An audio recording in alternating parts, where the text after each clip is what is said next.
고린도 후서 말씀이고요. 고린도 후서 1장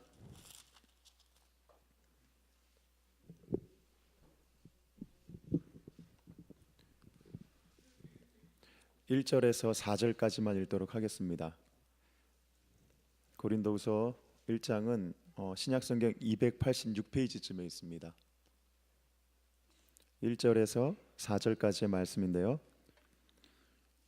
우리 자매님들이 한 절, 또 형제님들이 한 절 같이 교독하도록 하겠습니다. 읽기를 시작합니다.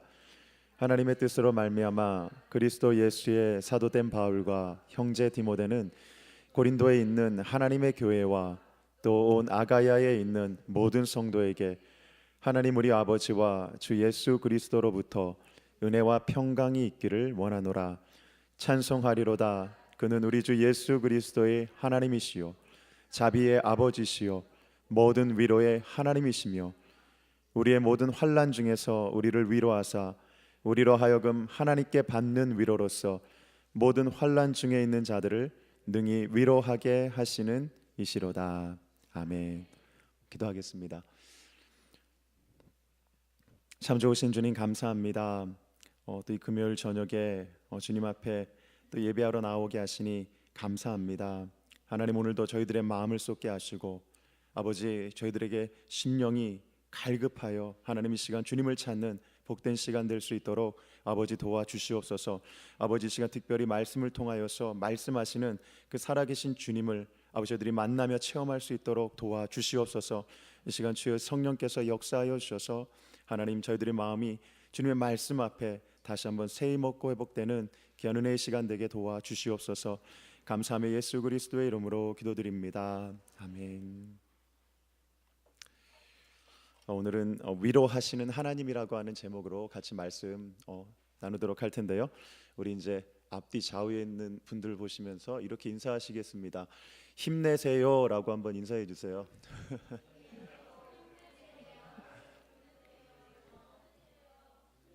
그래도 힘내세요는 굉장히 크게 하시는 거 보니까 다들 힘드신가 봐요.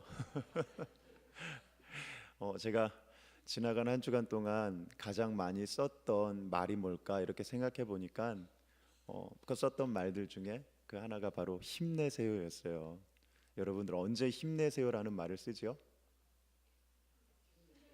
네? 예, 힘들 때 그죠? 그러니까 뭐 옆에 있는 사람 이렇게 좀 힘들어 보이고 그럴 때 그죠?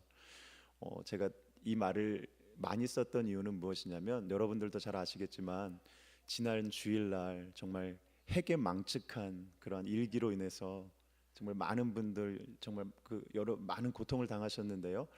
근데 진짜 너무나 안타깝게 그때 이렇게 비가 내리면서 추운 날씨로 이렇게 얼면서 이제 빙판길이 됐잖아요. 그래서 저희 그 교우분 그 가족 중에 한 분이 그때 그 교통사고로 그만 돌아가시는 굉장히 젊으신 분이었는데 안타깝게 이렇게 또 돌아가시는 그런 또 사고가 있었어요. 그래서 또 유가족들도 위로하고요.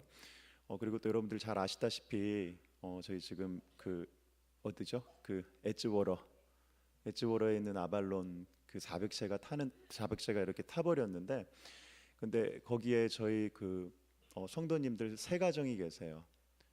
근데 이제 그 중에 한 5가정이에요. 예, 아직 파악이 안 된 가정도 있었네요. 근데 그 가정 중에 한 가정이 바로 매일 요 앞에서 금요일마다 그 반주해 주셨던 김덕규 집사님 가정이었어요. 그래서 오늘 낮에도 잠깐 그 이제 뵙고 오고 이제 그러긴 했는데요. 하여튼 요번 주 굉장히 많은 그러한 사건 사고들이 있었던 한 주였습니다. 그래서 그분들 만나면서 가장 많이 썼던 말이 바로 힘내세요였어요. 진짜 뭐 제가 진짜 도와드릴 것은 없고 그저 기도하고요 말씀으로 이렇게 위로하고 힘내시라고 이렇게 격려하는 것뿐이었는데요. 참 그런 어떤 사건 사고들을 보면서 야 정말 그런 사건 사고가 우리에게서 멀지 않구나라는 좀 그런 생각을 해보았습니다.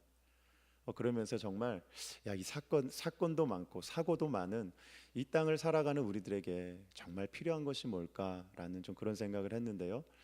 그것은 오늘 말씀 속에서 이렇게 또 사도 바울이 이야기하는 하나님의 위로, 그것이 정말 우리에게 필요한 것이 아닐까라는 좀 그런 생각을 해보았습니다. 저희가 잠깐 오늘 본문을 통해서 한번 같이 살펴보겠는데요. 먼저 이 고린도 후서, 왜 사도 바울이 고린도 후서를 쓰게 되었는가라는 그 사실을 알게 되면 저희가 이 고린도 후서를 좀 더 잘 이해하게 되는데요. 여러분, 고린도 전서가 있고 후서가 있잖아요.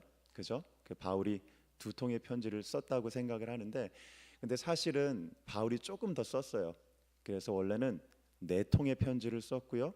또 이 고린도 교회에 세 번이나 이렇게 방문하는 이제 그러한 일이 있었어요. 그 제가 한번 순서대로 이렇게 쭉 말씀을 드려볼 테니까 잘 들어보세요. 이제 바울이 1차로 방문했던 때가 있어요. 그것이 언제냐면 바울의 그 2차 전도 여행 때 고린도를 방문해서 이제 거기에 교회를 개척하는 것이에요. 이것이 바울의 1차 방문이에요. 그리고 나서 바울이 이제 그 고린도를 떠나서 맨 처음 편지를 쓰는데요. 이제 그게 고린도전서 5장 9절에 나와 있어요. 제가 읽어 드릴게요. 내가 너희에게 쓴 편지에 음행하는 자들을 사귀지 말라 하였거니와. 그러니까 바울이 고린도전서를 쓰기 전에 이미 또 하나의 한 통의 편지를 썼다라고 하는 것이죠. 그죠? 근데 지금은 그 편지를 갖고 있지 않아요. 안타깝게.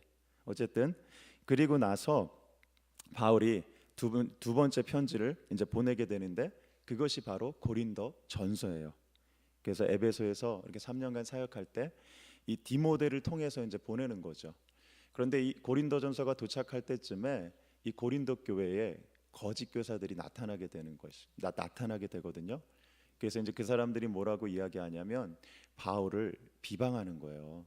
바울은 사도도 아니고 좀 이렇게 말도 좀 어눌하고 좀 사람이 좀 비리비리한 것 같고 또 몸에 이상한 또 병도 있고, 그러니까 그 사람은 좀 사도 같지가 않아 하면서 그 고린도 성도들과 이 바울 사이에서 이제 둘 사이를 이제 이간질하는 것이죠. 이제 디모데가 와서 그러한 소식을 전하자 바울이 굉장히 애가 타기 시작했어요. 그래서 어떻게 하냐면 저희들 이 고린도 전후서에 나와 있지는 않지만 바울이 두 번째로 이 고린도 교회를 방문하게 돼요. 근데 이제 방문한 목적대로 이제 교회 그 거짓 교사들을 좀 쫓아내고 좀 교회가 좀 이렇게 안정되고 그랬으면 좋았는데, 근데 사실은 바울이 이렇게 방문했을 때 좀 이렇게 문전박대를 당하게 돼요. 이미 성도들의 마음이 많이 이렇게 좀 돌아섰기 때문에. 그래서 이제 슬픈 마음을 안고 돌아오죠. 그러면서 세 번째로 쓴 편지가 있는데요. 그게 이제 고린도후서 2장 4절에 나와 있어요. 제가 한번 읽어드릴게요. 내가 마음에 큰 눌림과 걱정이 있어 많은 눈물로 너희에게 썼노니 이는 너희로 근심하게 하려 한 것이 아니요 오직 내가 너희를 향하여 넘치는 사랑이 있음을 너희로 알게 하려 함이라. 그러니까 여기서 눈물로 썼다라고 하는 편지, 그래서 일명 눈물의 편지라고 이야기를 하는데요. 이 편지를 세 번째로 보냈다라고 하는 것이에요. 누구를 통해서 보냈냐면 이번에는 디도를 통해서 보내요. 자, 근데 지금 시간이 조금 더 지나서요. 이제 사도 바울이 그 눈물의 편지를 보내고 나서 나중에 마게도냐에서 이제 디도를 만나게 되는데요. 디도로부터 어떠한 소식을 듣게 되냐면 고린도에서 이 바울에게서 등을 돌렸던 많은 사람들이 다시 어떻게 해요? 그 눈물의 편지를 읽고 이제 다시금 바울에게로 돌아왔다라고 하는 것이죠.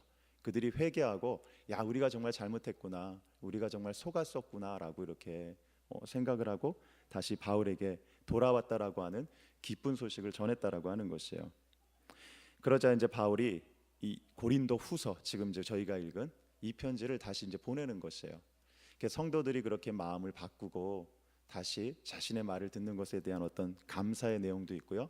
하지만 아직도 사도 바울을 향해서 이렇게 비방하고 어떤 사도직에 대해서 의문을 품는 사람들을 막 질책하기 위해서 지금 고린도 후서를 이제 썼다라고 하는 것이죠. 그리고 그 후에 이제 세 번째로 방문하는 것이에요. 자, 여기까지 설명은 기가 막혔는데 듣고 있자니 졸리우시죠? 매차반 갔다 오고 편지 쓰고 갔다 오고 편지 쓰고 죄송합니다. 그래서 제가 짧게 간추렸어요. 이 고린도후서는 과연 어떠한 책이냐 하면 바울이 자신의 사도직을 변호하는 책이에요. 그냥 그렇게만 이해하셔도 좋을 것 같아요. 자신이 하나님의 진실한 일꾼임을 증거하기 위해서요. 자신의 경력, 자기 소개, 그리고 자신이 사도가 되어서 복음을 전하다가 얼마나 많은 어려움과 환난을 당해야만 했는지에 대하여서 아주 자세하게 그렇게 기록하고 있는 편지예요. 그 편지 한번 읽어보세요. 정말 눈물이 날 정도로 야, 이 사도가 받은 고난이 이런 것이었구나라는 것을 정말 잘 알 수 있다라고 하는 것이죠. 저희가 한번 우리가 본문을 통해서 좀 더 살펴보면요. 자, 1절과 2절은 바울의 인사말로 시작해요. 제가 한번 읽어드릴게요. 하나님의 뜻으로 말미암아 그리스도 예수의 사도된 바울과 형제 디모데는 고린도에 있는 하나님의 교회와 또 아가야에 있는 모든 성도에게 하나님 우리 아버지와 주 예수 그리스도로부터 은혜와 평강이 있기를 원하노라. 먼저 바울은 자신이 그리스도의 사도가 된 것은 하나님의 뜻이다라고 선포하는 것으로 편지를 시작하고 있어요. 이것은 사도 바울 자신이 쓴 편지의 그 대부분, 그 서두에 그 대부분의 편지에 그 서두에 나오는 그러한 인사말인데요. 그런데 이 말이 고린도후서에서는 더 각별하게 들려요. 그 이유가 뭘까요? 왜냐하면 자신의 사도직을 변호하는 편지이기 때문이죠. 바울은 자신이 그리스도의 사도가 된 것은 결코 우연도 아니고요. 또 사람의 의도나 의지적인 노력이 아니라 하나님의 주권적인 그러한 섭리 속에서 치밀하게 계획되어지고 이루어진 일이다라고 그렇게 이야기하고 있다라고 하는 것입니다.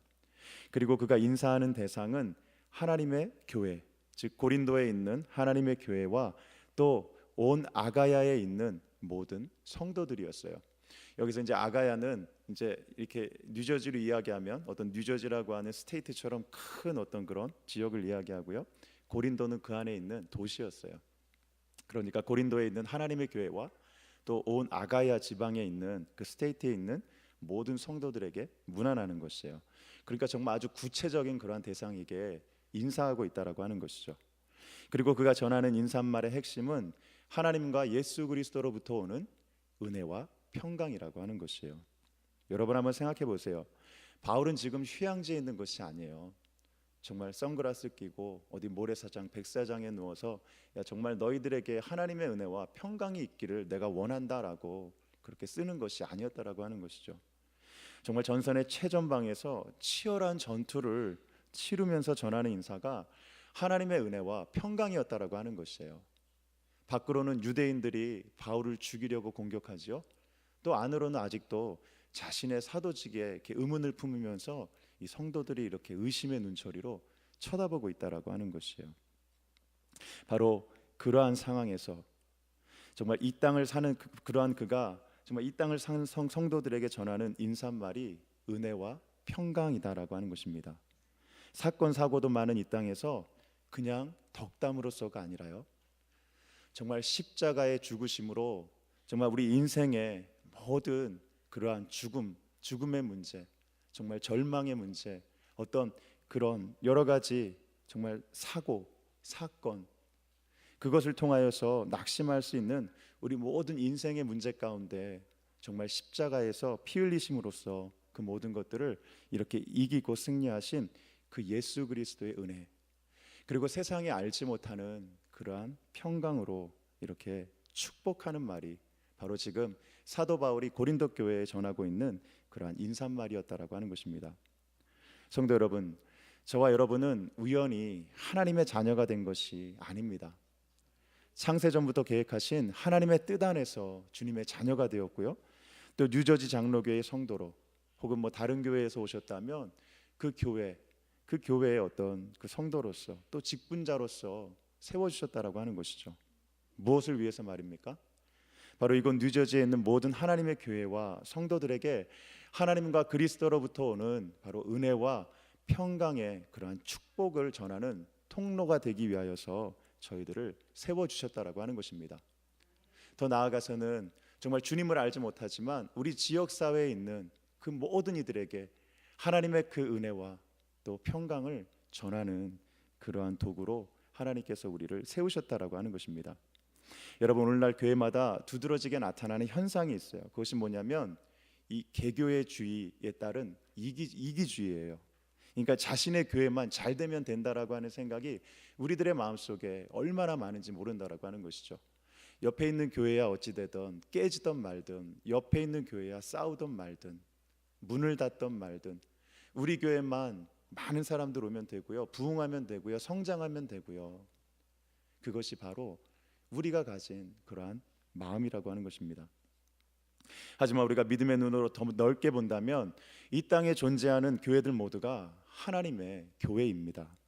그리고 성도들 모두가 예수 그리스도를 주라 고백하는 한 형제요 자매라는 것입니다. 바라기는 우리 뉴저지 장로교회 성도님들은, 그리고 여러분들이 출석하는, 혹시 밖에서 오신 분들이 있다면요, 여러분들이 출석하는 그 교회의 성도님들은 정말 우리 교회만 잘 되면 되지라는 그러한 이기적인 마음을 가진 사람들이 아니라 하나님과 예수 그리스도로부터 임하는 은혜와 평강이 이건 뉴저지에 있는 모든 교회와 또 뉴저지에 있는 모든 성도들, 또 이곳에 살고 있는 모든 지역 주민들에게 정말 임할 수 있기를 그렇게 간구하며 기도하는 축복의 사람들이 되시기를 바랍니다. 정말 같은 믿음의 형제 자매들에게 세상이 알지 못하는 그러한 은혜와 평강을 전하는 복된 입술 되시기를 주님의 이름으로 축원합니다. 자, 계속해서 3절과 4절을 살펴볼 텐데요, 바로 환난과 하나님의 위로하심에 관한 그런 말씀이라고 할 수 있습니다. 3절과 4절을 다시 보면 제가 읽어드립니다. 찬송하리로다. 그는 우리 주 예수 그리스도의 하나님이시요 자비의 아버지시요 모든 위로의 하나님이시며 우리의 모든 환난 중에서 우리를 위로하사 우리로 하여금 하나님께 받는 위로로서 모든 환난 중에 있는 자들을 능히 위로하게 하시는 이시로다. 바울은 그가 하나님을 찬송하는 이유를 그리스도의 아버지이시고 또 자비의 아버지이시며 모든 위로의 하나님이시기 때문이다라고 이야기합니다. 여기서 주목해서 보아야 하는 것이 위로의 하나님이다라고 하는 말인데요, 하나님은 환난 중에 있는 바울 일행을 위로해 주셨습니다. 아까 서두에서도 말씀드렸지만 고린도후서는 바울이 복음을 전하다가 당한 여러 환난과 시련에 관해 많이 기록하고 있는 책입니다. 그러니까 그런 환난 가운데에서 하나님의 위로하심을 경험하였다라고 하는 것이죠. 사도 바울이 자신이 당한 환난이 어떤 것인지에 대하여서 여기 밑에 잠깐 이렇게 써 있는데요, 제가 한번 읽어드릴게요. 8절하고 9절 전반부예요. 형제들아, 우리가 아시아에서 당한 환난을 너희가 모르기를 원하지 아니하노니 힘에 겹도록 심한 고난을 당하여 살 소망까지 끊어지고 우리는 우리 자신이 사형 선고를 받은 줄 알았으니. 아시아에서 당한 고난이 있었어요.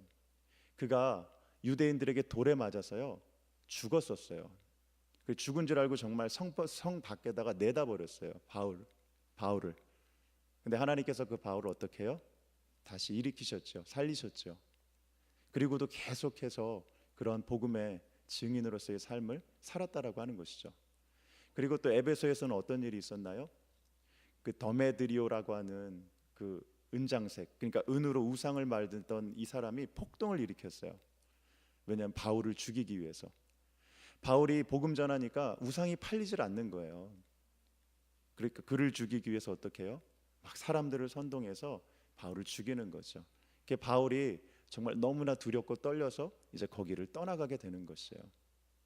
바로 자신이 당한 그러한 어려움들을 생각하면서 그 환난이 자신의 힘으로는 도저히 감당할 수 없는 그러한 고난이었다라고 이야기하고요, 살 소망까지도 끊어지는 그러한 고난이었다라고 이야기합니다. 그리고 얼마나 힘들었으면 자기 스스로가 자신에게 사형 선고를 내리는 것이에요. 이제 나는 끝이다. 도저히 살 가망도 없고 살아야 할 이유도 없고, 야, 나는 정말 끝이다라고 자기 스스로 그렇게 생각할 만큼 너무나 힘든 그런 고난이었다라고 하는 것입니다.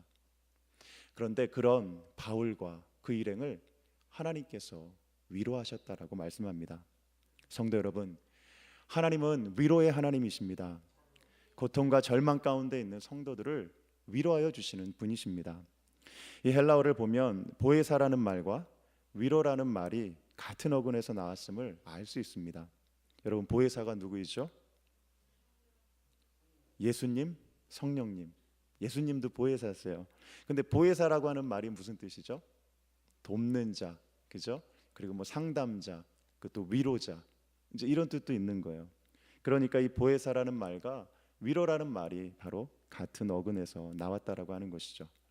죄로 인하여 고통하며 신음하는 우리 인생들을 도우시고 위로하시기 위하여 예수님과 성령님께서 우리에게 찾아오셨다라고 하는 것입니다. 그리고 예수 그리스도의 성령께서 지금 이 시간도 믿는 모든 성도들의 심령 속에 함께 하셔서 환난 가운데 고통당하는 자들을 위로하여 주신다라고 하는 것입니다. 그런 주님의 위로가 성도님들의 심령에 충만하시기를 바랍니다. 그런데 하나님께서 그렇게 위로해 주시는 이유가 있습니다. 그것은 그 받은 위로로서 모든 환난 중에 있는 자들을 위로하게 하시기 위함이었습니다. 여러분, 이 배가 고파본 사람, 이 배가 고파본 사람만이 누구의 마음을 이해하죠? 배부른 사람이요? 아니요, 배 고픈 사람. 그죠? 배고픈 사람의 마음을 이해하죠. 여러분, 새빵살이 살아보신 분들, 여기 일찍 한국에서 여기 오신 분들 중에는 예전에 아주 어려웠을 때 뭐 정말 사걸세, 새빵 이런 거 살아보신 분들도 안 계신 것 같아요. 표정을 보니까 나와는 상관없는 얘기다라고 이렇게 표정들을 지으시는데요. 정말 이 새빵살이 해본 사람들만이 어떻게 해요? 새빵 살아본 그런 마음을 알잖아요. 이 미국식으로 이야기하면 렌트비 못 내가지고 정말 눈물 짓고 정말 괴로워하고 힘들어해본 사람만이 어떻게 해요? 렌트비 못 내서 전전긍긍하는 사람들 마음 더 이해할 수 있고요. 그리고 병든 자녀를 가져본 부모만이 어떻게 해요? 정말 다른 그 병든 자녀를 가진 다른 부모의 마음을 그렇게 이해할 수 있다라고 하는 것이죠. 여러분, 헨리 나우엔이 쓴 상처 입은 치유자라고 하는 그러한 책이 있는데요. 이 책에서 이야기하는 한 대목이 있어요. 뭐라고 이야기하냐면 이 시대의 사역자는 상처 입은 치유자입니다. 우리 자신이 입은 상처로 인하여 우리는 다른 사람들에게 생명을 주는 원천이 될 수 있습니다. 그러니까 이 말은 상처를 가진 사람만이 다른 이의 상처를 볼 수 있고요. 또 그것을 통해 자신의 상처를 싸맬 수가 있대요. 그리고 또 타인의 상처에 공감하고 그 상처를 치유해 줄 수 있다라고 하는 것이죠. 그러니까 이 말을 바꿔 말하면 정말 아무런 상처도 없이 너무나 곱게만 자란 사람은요, 다른 사람 마음 이해할 수 없다라고 하는 것이죠. 다른 사람을 상처 입은 사람을 치유할 수, 정말 위로할 수 없다라고 하는 것이죠. 사랑하는 성도 여러분, 우리가 이 죄악 많은 세상 속에서 살아간다라고 하는 것, 그것은 언제나 상처와 아픔을 당할 수 있다라고 하는 것을 의미하는 것이에요. 나는 아무리 잘해도, 나는 아무리 올곧게 똑바로 산다고 하더라도 죄가 많은 세상이기 때문에요, 나도 피해를 당할 수 있고요, 나도 상처를 입을 수 있다라고 하는 것이에요. 지난번에 어떤 권사님이 교통사고를 당하셨어요. 이분은 정말 아주 교통법 잘 지키시면서 운전을 하셨는데요, 갑자기 어떤 차가 와가지고 들이받은 거예요. 근데 나중에 알고 보니까 그 사람이 음주운전자였어요. 그러니까 자신은 아무리 잘하려고 해도, 그죠? 옆에 있는 사람이 어떻게 해요? 와서 들이받으면 어쩔 수 없잖아요. 그것처럼 죄 많은 이 세상에서 산다라고 하는 것은 언제든지 우리는 상처받을 수 있고요, 또 고난을 받을 수가 있고요, 또 시련 가운데 처할 수가 있고요, 이해할 수 없는 여러 가지 고통의 순간들을 경험하고 맛볼 수 있는 바로 그러한 것을 말한다라고 하는 것이죠. 여러분, 이것처럼 우리도 이 땅에서 믿음을 지키며 살아가는 동안 다가오는 그러한 환난과 시련이 있다라고 하는 것입니다. 욥이 당했던 것과 같은 의인이 당하는 그러한 고난이 있을 수 있다라고 하는 것이죠. 바로 그때 왜 하필 나에게 이런 일이 생기는가라고 원망하고 불평하는 것이 아니라요, 이것을 통해 나의 마음을 위로하시고 또 고통당하는 다른 사람들을 이해하고 그들을 위로하는 성숙한 신앙인이 되어야 할 것입니다. 사랑하는 성도 여러분, 우리 주님은 위로의 하나님이십니다. 어떤 상황 속에 계시든지 낙심하지 마시고요, 오늘도 주의 성령을 통하여 주시는 위로로서 또 새 힘 얻으시고 또 고통과 아픔 가운데 있는 이들을 위로하실 수 있기를 주님의 이름으로 축복드립니다.